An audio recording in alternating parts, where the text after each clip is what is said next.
어느 날 밤 서울의 한적한 동네의 작은 원룸에서 살고 있던 지수는 늦은 밤까지 과제를 하며 깨어 있었다. 시계가 자정을 넘어서자 그녀는 슬슬 잠자리에 들 준비를 하기 시작했다. 그러나 창문 밖에서 들려오는 이상한 소리에 걸음을 멈췄다. 그것은 낯선 여자의 흐느낌 소리였다. 처음에는 이웃집에서 들리는 소리라고 생각하고 대수롭지 않게 넘기려 했지만 소리는 점점 더 명확해졌고 마치 바로 창문 아래에서 들리는 것 같았다. 지수는 호기심에 이끌려 창문을 살짝 열어 아래를 내려다보았다. 어둠 속에서 뽀얀 달빛에 비친 여성의 형체가 보였다. 그녀는 긴 머리카락에 하얀 원피스를 입고 있었고 몸을 웅크린 채 흐느끼고 있었다. 지수는 순간적으로 오싹함을 느끼고 재빨리 창문을 닫았다. 하지만 궁금증은 떨쳐낼 수 없었다. 혹시 그녀가 위험한 상황에 처한 건 아닐까? 라는 생각에 그녀는 용기를 내어 건물 계단을 내려가 보기로 마음먹었다. 지수는 조용히 문을 열고 계단을 내려가 건물 현관에 도착했다. 그녀가 문을 열고 나가자 아까 그 여성은 사라지고 없었다. 환각이었나? 싶어 주변을 둘러보던 지수는 문득 바닥에 떨어져 있는 낡은 사진 한 장을 발견했다. 그 사진에는 아까 창문 아래에서 보았던 여성이 찍혀 있었다. 그녀는 다정하게 미소 짓고 있었고 사진 뒷면에는 수진 1995라는 글씨가 적혀 있었다. 지수는 사진을 들고 약간 혼란스러운 마음으로 방으로 돌아왔다. 그 밤 이후로 이상한 일들이 발생하기 시작했다. 밤마다 창문 밖에서 들리던 흐느끼는 소리는 점점 더 자주, 더 가까이 들려왔고 때때로 지수는 누군가가 방 안을 어슬렁거리는 소리를 듣곤 했다. 어느 날 결국 지수는 보다 못해 이 모든 사건의 단서를 찾고자 결심하고 사진 속 여성을 찾아보기로 했다. 그녀는 사진 뒷면에 적힌 이름과 날짜를 바탕으로 인터넷을 검색하기 시작했다. 얼마 지나지 않아 그녀는 1995년에 의문의 실종 사건이 있었다는 기사를 찾게 되었다. 기사에는 같은 이름의 여성이 실종되었고 마지막으로 목격된 곳이 지금의 그녀가 살고 있는 그 건물 근처였다고 적혀 있었다. 지수는 소름이 돋았다. 그녀는 이 일이 단순히 우연이 아니라는 것을 느꼈다. 그녀는 더 많은 정보를 찾기 위해 그 시절에 대해 알고 있을 만한 사람들과 연락을 시도했다.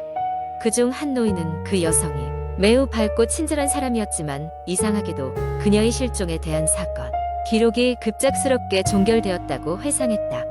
지수는 매일 밤 여전히 들려오는 흐느끼는 소리에 점점 지쳐갔고 결국 마지막 결단을 내렸다. 그녀는 정신적인 해방을 위해 사진을 들고 여성이 마지막으로 목격되었다는 장소로 가기로 했다. 그녀는 그날 밤 다시 한번 흐느끼는 소리를 들으며 문을 나섰다. 건물 밖으로 나가 사진 속의 수진이 마지막으로 보였다는 곳에 서 있었다. 그녀는 사진을 조용히 놓고 저 너머를 향해 말했다. 수진 씨, 당신을 찾고 있습니다. 당신이 무슨 일이 있었는지 알고 싶어요. 그러자 바람이 차갑게 불어왔고 순간 주변에 아무도 없다는 것을 깨달았지만 확실한 느낌이 들었다. 수진의 영혼이 편안함을 찾은 것 같았다. 그날 이후로 지수의 원룸에는 더 이상 그 낯선 흐느낌 소리가 들리지 않았다. 지수는 수진의 사진을 집에 간직하며 기묘한 그날의 기억을 되새기고 잊혀진 영혼들이 언제든 우리 곁에서 머물 수 있다는 것을 기억하며 감사를 표했다. 이 이야기는 한국 인터넷에서 회자되며 사람들에게 알 수 없는 존재에 대한 경각심과 동시에 잊혀진 이들의 이야기를 기억하고 그들에게 평화를 찾아줘야 한다는 메시지를 전해준다. 두 번째 이야기. 어느 작은 시골 마을. 그곳에는 오래된 전설이 하나 있었다. 마을 외곽에 위치한 깊고 어두운 숲속에는 귀신의 집이라고 불리는 낡은 저택이 있었다. 이 저택은 수십 년 전 갑작스러운 화재로 온 가족이 몰살당한 비극적인 사건의 무대가 되었고 그 이후로는 아무도 그곳에 들어가려 하지 않았다. 고등학교에 다니던 세 친구 지훈, 민수, 그리고 영우는 어느 여름 방학날 술래잡기를 좋아한다는 이유 하나로 그 귀신의 집에 가보자는 무모한 계획을 세웠다. 아무것도 아니야? 귀신 같은 건 없어라는 호기를 부리며 셋은 오후 늦게 숲으로 들어갔다. 저택에 도착했을 때 이미 해는 지고 주위는 어둠으로 가득 찼다. 집은 마치 긴 시간 동안 사람이 발길이 닿지 않아 버림받은 것처럼 보였다. 하지만 호기심이 많은 그들은 쭈뼛거리면서도 집 안으로 들어가 보기로 했다. 낡은 문을 열 때마다 삐걱거리는 소리가 났고 창문에서는 찬바람이 새어 들어오는 듯했다. 1층은 비교적 평범했다. 오래된 주방과 먼지가 쌓인 거실, 그리고 쏟아질 것만 같은 천장. 그러나 그들이 2층으로 올라서자 분위기는 확 달라졌다. 길고 어두운 복도가 끝없이 펼쳐져 있었고 무엇보다도 느낌이 이상했다. 마치 누군가가 자신들을 지켜보고 있는 듯한 기분이 들었다. 갑자기 민수가 어떤 방의 문을 열어젖혔다. 그 안에는 오래된 옷들이 걸려 있었고 바닥에는 낡고 해진 인형 하나가 놓여 있었다. 웃고 있는 듯한 얼굴이어서 더 소름 끼쳤다. 지훈이 그 인형을 집어들었을 때 갑자기 문이 바람도 없는데 크게 닫히며 걸쇠가 잠겼다. 새 친구는 놀라서 문을 열려고 했지만 아무리 발버둥쳐도 문은 열리지 않았다. 공포에 질린 그들은 그 방에서 무언가 이상한 소리가 들리기 시작했다. 처음에는 희미한 웃음소리인 듯 하다가 곧 겨울바람처럼 날카로운 속삭임으로 변했다. 여기를 떠나지 못해. 공포에 떨던 그들은 어디서 들리는지조차 알 수 없는 그 소리를 피해 문을 더 거세게 두드렸다. 그때 영우가 창문을 열자고 제안했다. 창문 밖에는 좁은 지붕이 이어져 있었고 그 지붕을 타고 내려가 다시 밖으로 나갈 수 있을지도 모른다는 희망이 있었다. 그들은 조심스럽게 창문을 열고 하나씩 지붕으로 나섰다. 다행히도 지붕은 그리 가파르지 않았고 새 친구는 결국 이어지는 아래쪽 지붕을 타고 안전하게 지상으로 내려올 수 있었다. 저택에서 멀어질수록 그들은 서서히 안도의 한숨을 쉬었다. 그 후로도 그 귀신의 집 이야기는 마을 사람들 사이에서 더욱 무성해졌다. 저택은 그저 낡은 집이 아니라 영혼이 살고 있다는 소문이 돌았고 그들은 저택에서 탈출 끝에 몸을 담은 경험담을 들려주었지만 아무도 확실한 것은 모른다. 하지만 그날의 숲속 저택의 그림자는 여전히 땅 위에 어둡게 남아있었고 용기를 내어 다시는 그곳을 찾지 않기로 한 새 친구는 다행이라며 현재의 평화를 감사하고 있었다. 저택은 나중에 누군가에 의해 철거되었다고 알려졌지만 그곳을 지나가는 사람은 여전히 몸을 으쓱거리며 뒤를 돌아보곤 한다. 전설은 사라지지 않았다. 오히려 나날이 더 두꺼워졌다. 누구도 그 귀신의 집이 완전히 사라졌다고는 말하지 않았다. 세 번째 이야기. 몇 년 전 나는 평범한 대학생이었다. 강의와 과제를 마치고 고향에 내려가 가족과 함께 보내고 있었다. 우리 가족은 작은 시골 마을에서 살고 있었는데 집 주변에는 논과 밭이 끝없이 펼쳐져 있었다. 마을 사람들은 대부분 서로를 잘 알고 있었고 외지인은 쉽게 눈에 띄는 곳이었다. 어느 여름밤 나는 친구들과 늦게까지 놀다가 집으로 돌아가고 있었다. 시계는 이미 자정을 넘긴 상태였다. 그날 밤 달빛은 밝게 빛나고 있었고 나는 촉촉한 밤 공기를 마시며 시골길을 걷고 있었다. 그때 어디선가 묘한 소리가 들려왔다. 처음에는 바람 소리일 거라고 생각했지만 가까운 어디선가 사람의 숨소리가 섞여 있었다. 나는 발걸음을 멈추고 주위를 둘러보았다. 도로 양옆으로는 무성한 벼가 바람에 흔들리고 있었지만 그 외에는 아무것도 보이지 않았다.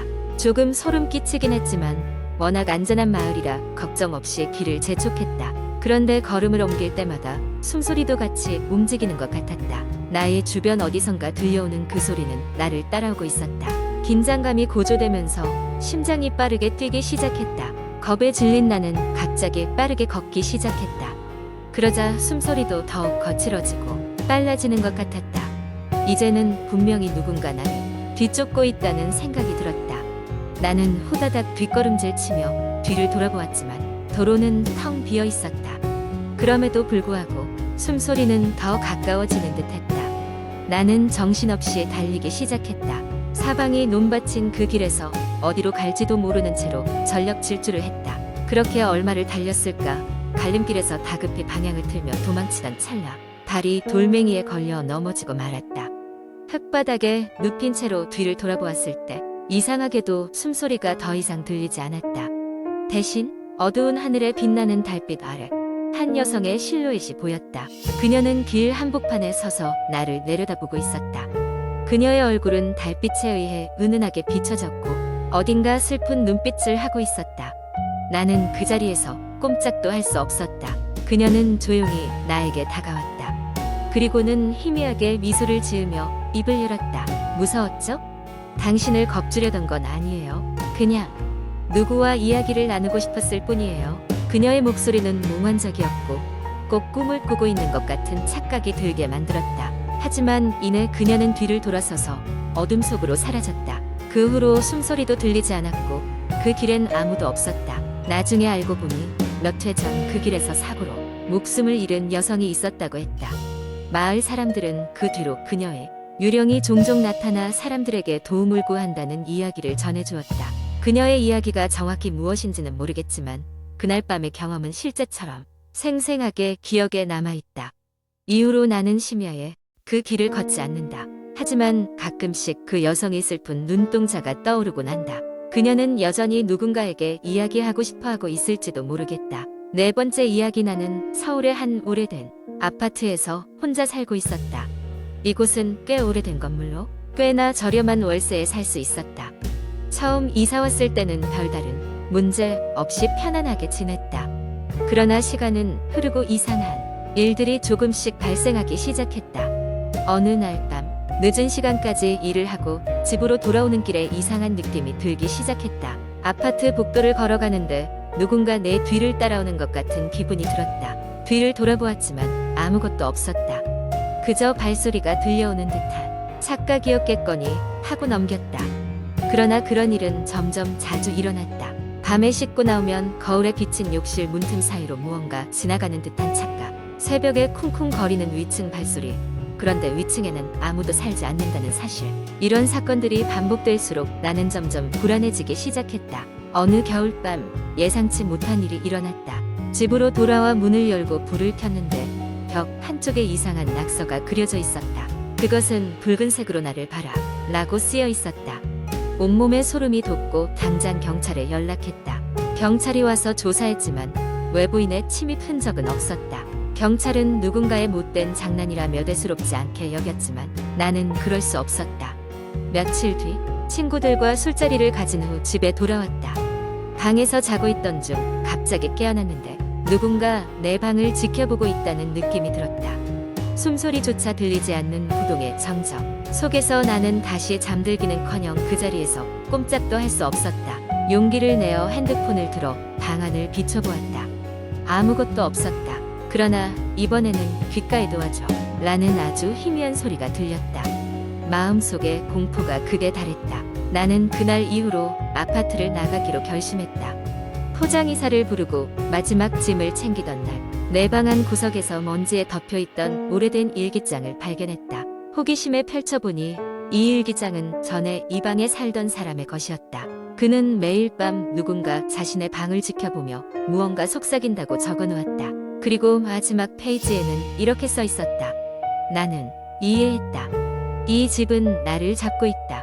그 아파트에서 나와 새로운 곳으로 이사한 후로는 아무런 이상한 일이 일어나지 않았다. 하지만 가끔 그 집 근처를 지나칠 때면 아직도 누군가가 그 안에서 나를 지켜보고 있는 듯한 기분이 들곤 한다.